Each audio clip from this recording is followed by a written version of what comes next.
Alléluia. Gloire à Dieu. Donc Dieu arrive à bâtir et à réaliser de grandes choses avec ceux qui développent un cœur pur. Et c'est ça l'objet de notre message. Le cœur pur fait beaucoup de choses. Le cœur pur va permettre à Dieu de donner le fruit de l'esprit, l'amour, la patience, la douceur. On devient patient à cause de la façon dont on a un cœur pur. Quand ton cœur est pur, toute semence que Dieu envoie va donner son fruit. Quand le cœur n'est pas pur, les semences que Dieu envoie ne donnent pas de leurs fruits. Que cette parole, cet enseignement du jour te donne de conquérir ton cœur et de le rendre totalement pur. Alors, dimanche dernier, il y a des choses que j'ai dit qui sont importantes qu'il ne faut pas oublier. Je vous ai dit que le cœur pur, ça veut dire aussi le cœur propre. Alléluia. Et je vous ai donné donc l'illustration de la propreté. Beaucoup d'entre vous ici, d'entre nous, ont des maisons propres. Qui a une maison propre? Je vous pose encore la question. Toi-même, tu sais que ta maison est propre. Lève la main. Félicitations. Alléluia. Mais les autres, pourquoi vous ne levez pas la main? Qu'est-ce qui se passe chez vous? Toi, vous qui ne levez pas la main, vous m'inquiétez. Alléluia. Amen. Moi, ça m'inquiète. Amen. Voilà. Il faut dire à un voisin. Bon, qui a une maison propre? Levez la main. Voisin, regarde ton voisin là. Maintenant, ceux qui ont levé à moitié, là, ça dit, quand on dit lever la main, là, ils font comme ça. Ça dit qu'eux-mêmes, ils savent que si tu arrives chez eux, là, toi-même, tu vas savoir que c'est propre. Lui qui a fait comme ça, là. Ça dit, avant d'arriver, il a laissé les assiettes. Il a dit qu'il a laissé un pantalon mal placé quelque part, donc c'est pourquoi sa main est ici. Après, il va aller nettoyer, quoi. Mais il nettoie chaque 3 jours. Donc, ok, gloire à Dieu. Ayez des maisons propres. Ok, alors la propreté, quels que soient tous ceux qui travaillent à la propreté, pour avoir une maison dite propre, un vêtement propre, tout le monde sait que ce sont des habitudes. Il faut prendre simplement l'habitude de toujours nettoyer. C'est tout. Pourquoi? Parce que la saleté arrive naturellement. Un cœur impur s'installe naturellement. Vous n'avez pas besoin. Je te dis, même si tu restes calme, toi seul, sans ennemi, la saleté va s'installer. Des mauvaises idées vont venir, des mauvaises pensées viennent dans ton cœur. Donc, avoir des mauvaises pensées, c'est pas ce qui est. C'est pas ça le problème. C'est qu'elles ne doivent pas s'installer. Donc, chaque fois qu'une ordure, que de la poussière vient sur tes meubles, tu ne les laisses pas s'installer. Tu les enlèves en même temps. Parce que tu as développé une coutume que tous les matins ou tous les midis, je vais nettoyer la maison.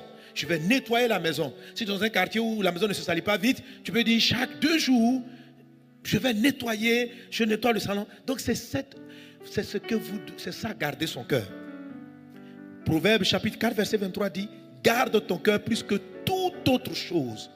Alléluia. Voilà. Le cœur a besoin d'être gardé plus que toute autre chose. C'est-à-dire, si je dois pour garder ma maison propre, le cœur nécessite que tu gardes, parce que tu gardes ta maison propre. Ok? Mais le cœur, il a besoin de plus de régularité que ta maison. Garde ton cœur mieux que tu ne gardes ta maison de la saleté. Garde ton cœur mieux que tu ne gardes les gens. Donc le cœur nécessite beaucoup de surveillance. Et dimanche dernier, je t'expliquais, c'est comme quelqu'un, avant de laisser une pensée s'installer, tu es comme une ambassade. Tu donnes les visas à des pensées. Il y a toutes sortes d'idées. Il y a des idées qui vont arriver, tu es là tranquille. Une va t'arriver, mais tu es marié, et puis une pensée qui va venir. Mais si tu t'étais plutôt marié avec une telle, frère, quels que soient les mariés, ce sont des pensées qui arrivent. Mais tu ne les laisses pas s'installer. C'est ce qu'on te dit. Amen. Dès que ça rentre, visa refusé, etc. Et tu fais le contrôle. Parce qu'il faut voir vraiment le cœur comme un territoire à conquérir. Tu vois un territoire sur lequel tu dois veiller. Tu dois chercher les pensées illégales et tu dois les mettre dehors. Alléluia. Tu dois mettre dehors totalement les pensées illégales.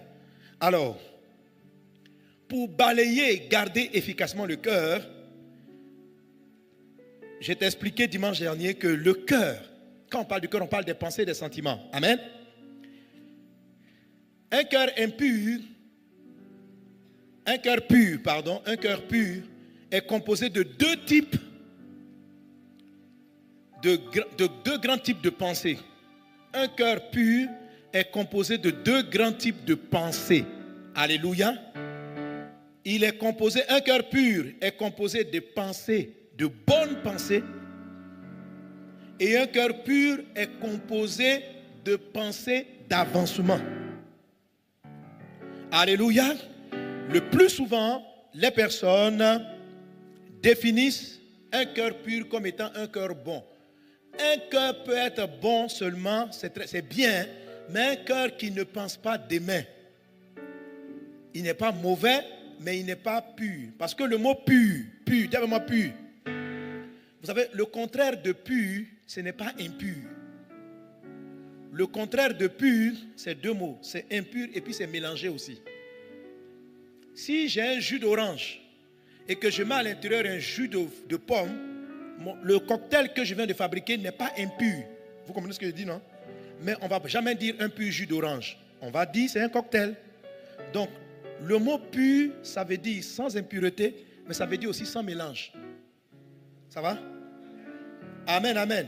Même si je mélange des bonnes choses, ce n'est plus pur. Pur, ça veut dire 100%. Or, impur, ça veut dire sale. C'est ça, non? Si on dit cette eau-là est impure, ça veut dire qu'on a mis là-dedans de l'impureté. Mais quand on dit que quelque chose est pur, ce n'est pas qu'on a mis forcément de l'impureté. Ça veut dire qu'on y a ajouté autre chose qui n'est peut-être pas mauvais, mais on y a ajouté autre chose. Est-ce qu'on est ensemble? Je suis en train de vouloir te dire qu'il y a des pensées qui ne sont pas, on ne peut pas les classer de mauvaises, mais elles ne doivent pas se mélanger avec toi. C'est la partie la plus compliquée. Parce que ce genre de pensées-là, lorsqu'elles viennent s'installer, on les accepte. On se dit que c'est une pensée qui n'est pas péché. Elle ne fait rien. Alléluia. Alléluia. Or, cette pensée-là, elle ne participe pas au plan de Dieu pour toi. Ok? Voilà. Donc, dans le territoire de ton cœur, il y a deux zones. Il y a un cœur bon et un cœur qui avance. Ça veut dire quoi? Que pour Dieu, un cœur qui est statique, qui n'avance pas, qui ne pense pas à demain, n'est pas mauvais. Si je ne réfléchis pas à demain je serai ceci, demain je ferai cela, je n'ai pas péché. Je n'ai pas commis d'iniquité. Mais ce n'est pas pur. Je vais te l'expliquer et tu vas comprendre. Alléluia. Quelqu'un donne un bon amen. Quelqu'un donne un bon amen. Alléluia. Et dimanche dernier, on avait lu Philippiens qui nous cite 8 grandes pensées qui constituent les pensées pures.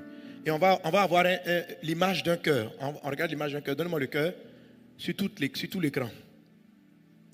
Ok, il faut photographier. Voilà, comme j'aurais voulu, les parties mauvaises là, il faudra leur donner une autre couleur.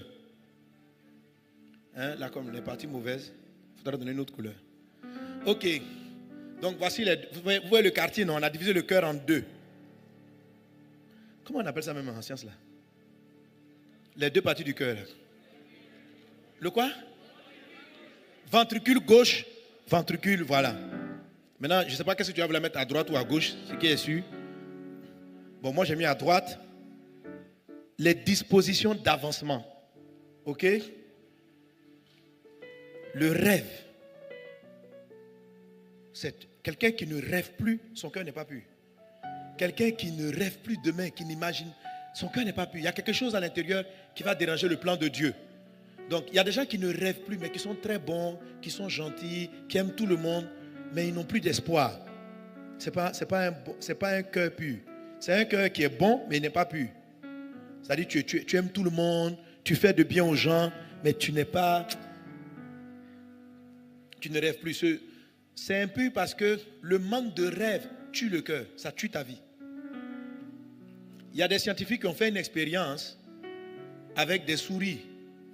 Ils ont utilisé 2 souris. Ils ont pris une souris qu'ils ont mise dans un seau, dans un récipient, sans lumière. Et il y avait beaucoup d'eau, au point où la souris pouvait se noyer.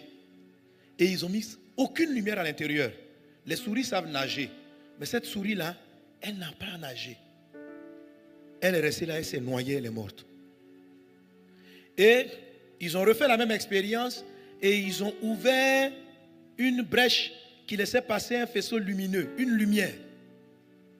Et la souris était donc, tout était sombre, sauf le point lumineux qui était dans le récipient. La souris là, elle essayait de nager pour aller trouver la lumière. Elle battait.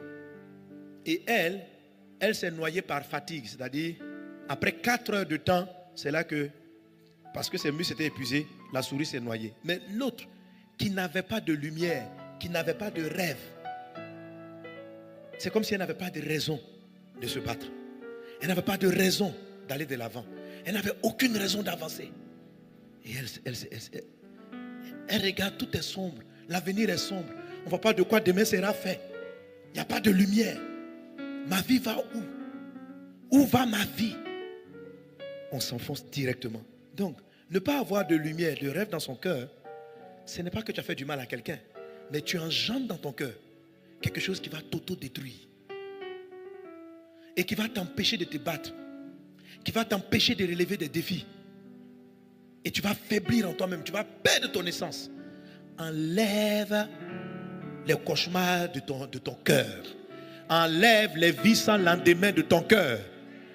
Au nom de Jésus. Est-ce qu'on est ensemble? Donc, ramenez-moi le cœur. Amen. Alléluia. Voilà. Bon. Maintenant, on voit. Bon. Oui, on voit. Vous voyez, non? Vous arrivez à lire? Ok. Donc, je suis toujours dans les dispositions de droite. Le rêve, l'avancement, l'espérance, l'audace, la détermination, le courage sont des choses qui sont entrées dans la ventricule droite. Ok? Tu dois, voilà, il y a encore d'autres éléments. L'impureté dans le cœur, dans ce cas-ci, ce sera les doutes, les rancunes, le désespoir, le découragement. Amen. Donc, si ces choses-là sont en toi, c'est-à-dire que tu n'as fait du mal à personne, mais tu as une tendance à t'abattre, à être découragé, à douter, les rancunes, le désespoir, ce sont aussi des choses qui ne doivent pas habiter dans le quartier de ton cœur. Tu dois les mettre dehors. Ne leur donne pas des visas. Quand il veut rentrer, tu mets un visa refusé, boum. Je ne veux pas de toi ici. Ce sont des instruments de Satan. Ce sont des instruments de Satan. Ce sont des instruments qui empêchent la parole de Dieu d'arriver à son terme. Jésus a dit à Pierre, Pierre dit, si c'est toi Jésus, ordonne que je vienne sur l'eau en marchant. Pierre dit, je viens. Pierre est descendu. Pierre a commencé à marcher. Mais son cœur a eu peur. La Bible dit, il a eu peur. Et dès qu'il s'est mis à s'enfoncer, c'est-à-dire que quand la peur est venue s'installer, elle a empêché la bénédiction. Pierre, tu vas marcher sur l'eau, d'arriver à son terme. Le fruit est arrivé. Il a fait quelque part, mais il n'a jamais pu atteindre Jésus parce que la parole qui a dit viens a été étouffée par la peur. Est-ce qu'on est ensemble? Il y a des personnes, Dieu a dit tu vas réussir, tu bâtiras de grandes choses. Mais à côté, il y a la peur, la méfiance. Il y a des gens qui sont tellement méfiants. Je connais des hommes à qui tu vas donner, peut rendre riche sur plusieurs générations. Mais ils sont tellement méfiants, ils ne font confiance jamais à personne. Donc ça veut dire que ces gens de personnes-là, ils ne délèguent jamais rien. Et ils disent, mes affaires réussissent. Je suis seul sur la terre, mais tout réussit. Mais tu vas bientôt, ton succès là sera étouffé par ta méfiance excessive. Bientôt tu vas tomber. Si tu n'enlèves pas la plante d'épine qu'on appelle méfiance. Or, quand la méfiance veut rentrer dans ton cœur, la méfiance a des raisons valables. Hein? Elle va t'expliquer. Tu connais un tel? C'est son propre frère qui l'a trahi. Tu connais une telle? Tu connais? Donc, c'est quand méfiance vient frapper à ta porte, elle vient à la porte à l'ambassade. Bonjour, monsieur Gasparien. Il dit bonjour. Il dit, je veux un visa pour entrer dans ton cœur. Visa? Pourquoi? Comment tu t'appelles? Je m'appelle Kofi Méfiance. Bon, on va enlever Kofi, ben ça a gêné quelqu'un. Je m'appelle Gasparinien Méfiance. Méfiance? Tu es venu faire quoi? Non, parce que j'ai vu que ton pays est bien, tu réussis. Donc, vraiment, c'est un beau pays, je voudrais habiter là-bas. Ton nom, c'est comment? Méfiance. Méfiance comment? Méfiance. Non, méfiance méfiante.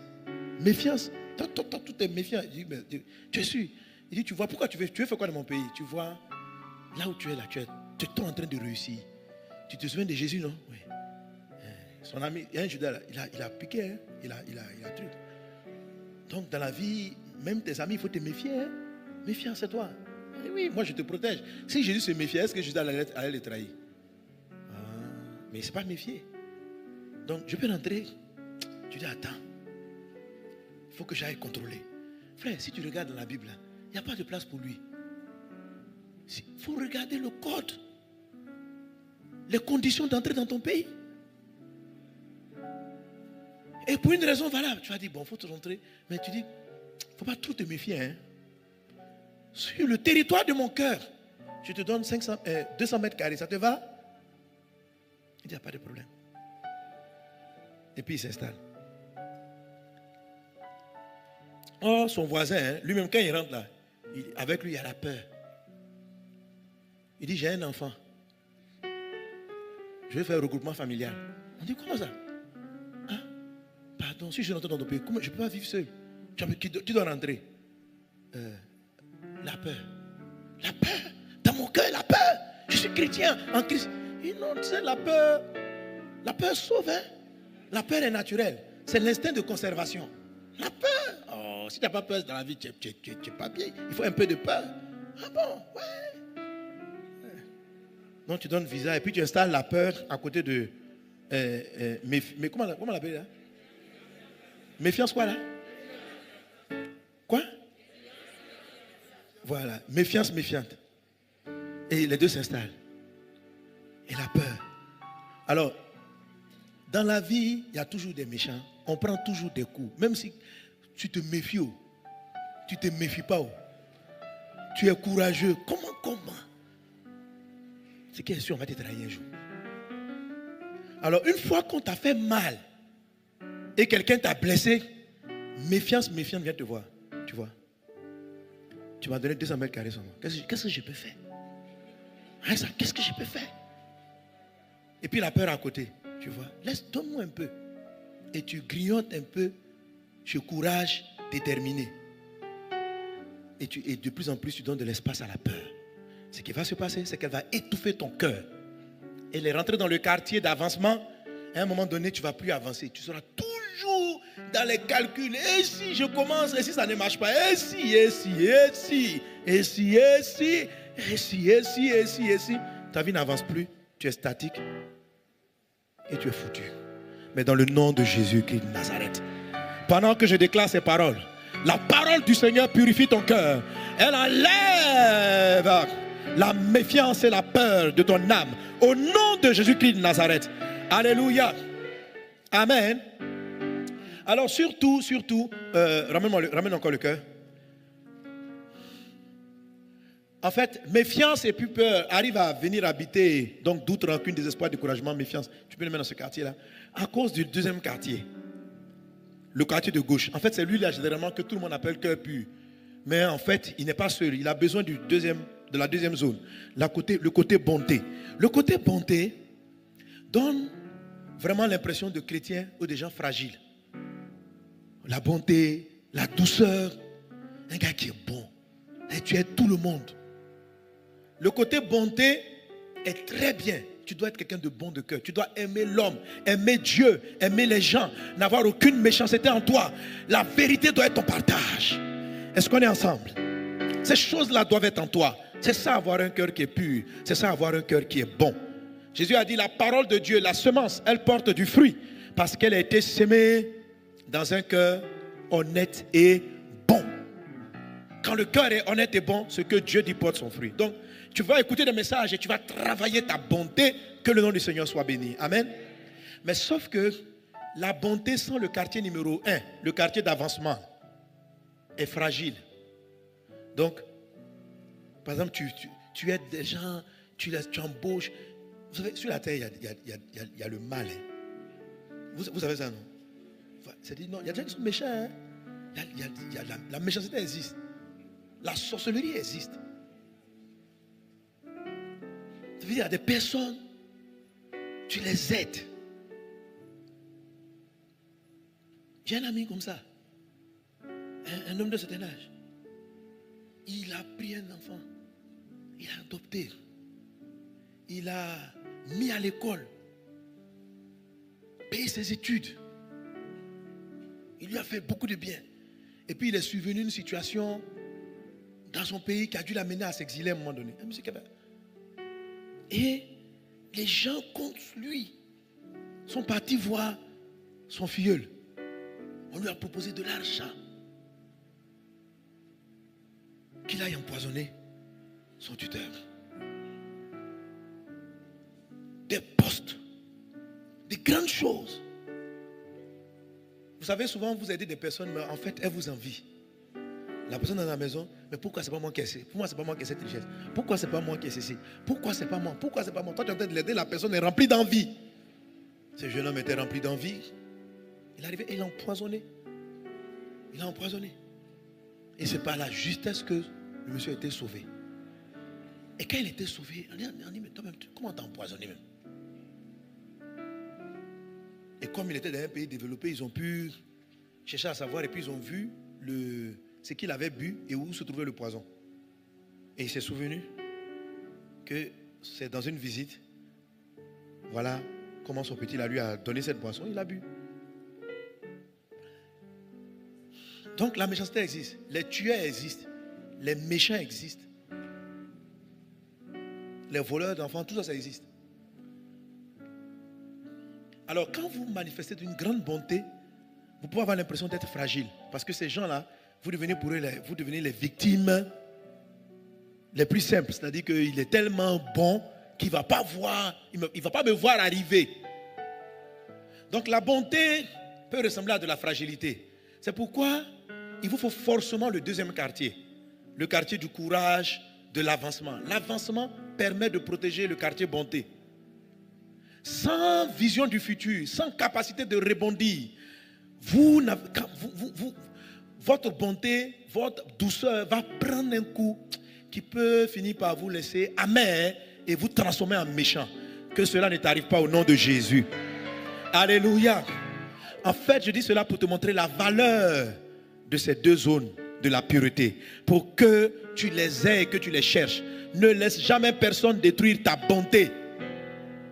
Car le jour où ton cœur devient froid, méchant, indifférent, tu vas rater, tu ne pourras pas porter ton fruit. Tu n'atteindras pas la promesse que Dieu a faite pour toi, ou tu vas l'étouffer. Ton cœur va l'étouffer par la peur, par la méfiance. Si les gens sont méchants, ils sont méchants. Mais ça ne doit pas affecter ta bonté. Ça ne doit pas affecter ta douceur. Alors pour que ta bonté, ta douceur, ton amour ne soit pas affecté, il faut aussi que tu développes le deuxième quartier, le courage, la détermination, la capacité à aller de l'avant. Alléluia. Que Dieu te garde. Amen, amen, amen, amen. Tu es béni au nom de Jésus. Tu es béni au nom de Jésus. Est-ce que Dieu parle à quelqu'un? Est-ce que Dieu te parle? Amen. Alléluia.